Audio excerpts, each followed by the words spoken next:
When you first walk in the door, there's a bunch of buttons here. This first one is going to be your tank heater. That's going to be so you can use it when it's colder out. This next button here is going to be for your awning.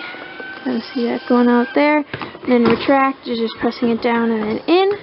Next one is for your slide room here. Just press it up to go in, down to go out. Next one is awning lights, porch light, and living room lights. So those are all your lights there. You got water heater and water pump, and then all of your tank readouts here, plus your battery. So these will turn blue once you start kind of using the tanks. So empty, empty, empty, empty, but then your battery is full. In the master bedroom, you've got the emergency window here that'll pop open if you just want it for the wind, but then you can pull this little red tab and then the screen's going to pop out. Storage up and along all of the bed here. You also have storage under the bed. On the side of the bed you have a 110 and USB outlets there, and then your light switches on the side of the door. Your antenna is in your bedroom, so here there's a little half circle on the one side. You'll push that in and twist it in whatever direction you need. You also have storage under the bed as well. Over on the side here you have all your TV connections with a breaker or a backer in the wall for your TV as well. In the bathroom you've got a GFI outlet. You can test it and reset it and everything. If the yellow light isn't, or if the yellow light is glowing, all of your GFI protected outlets aren't going to work. All of the ones that are protected are labeled like such. And hot and cold water in the sink, and a whole bunch of storage for a light switch on the side here. For your toilet, you're going to hold it a little bit, and if there was water in your tank or anything like that, water would start to fill it. Hold this for about 5 or 6 seconds to get about 2 or 3 inches of water in there to go to the bathroom, and then pull it all the way to flush. In the shower, hot and cold water and then the whole thing just like in a regular shower. But up here you have the water saver button, so this little thing will pop to the side just like that, and that's to save water because you've only got 6 gallons of hot water. On the ceiling you've got your fan. You turn it on and then open it with that little crank there.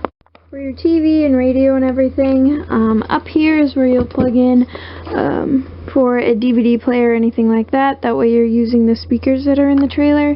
Here is cable and satellite hookup, and then this is your TV boosters, a little button with the green light, and then regular 110 outlets.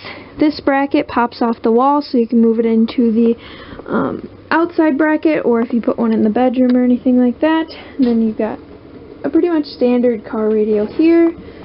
And then you've got breakers and fuses. They are labeled all down the sides here in case you're wondering what is without power. On the bottom here you've got an LP and carbon monoxide detector. It gives you all the safety warnings on the sticker above it, and then this is the only thing that's hot-wired or hardwired to your battery.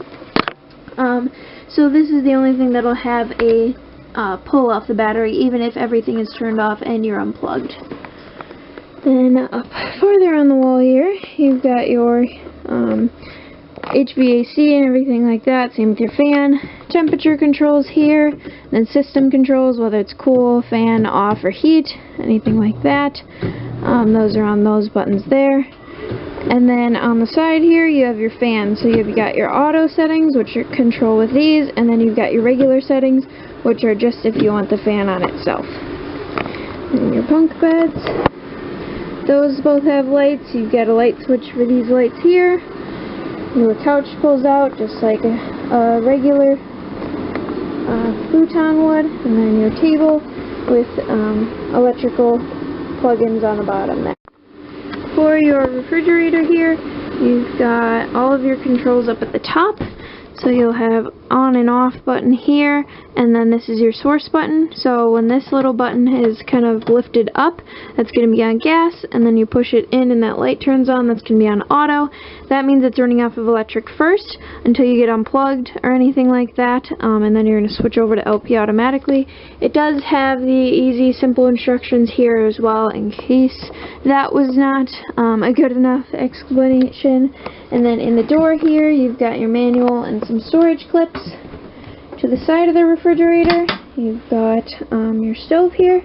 So to light it, all you gotta do is turn them to light and then strike. If your LP was on, this is how you would light it.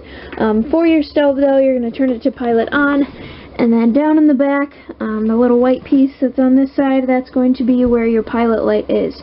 So you'll need a lighter or something like that for that. And then above you got your hood light and hood fan, and then standard house microwave, nothing too fancy there. Like I said in the bathroom video with the GFI outlet, they're all marked. The GFI protected ones are all marked with the little white stickers.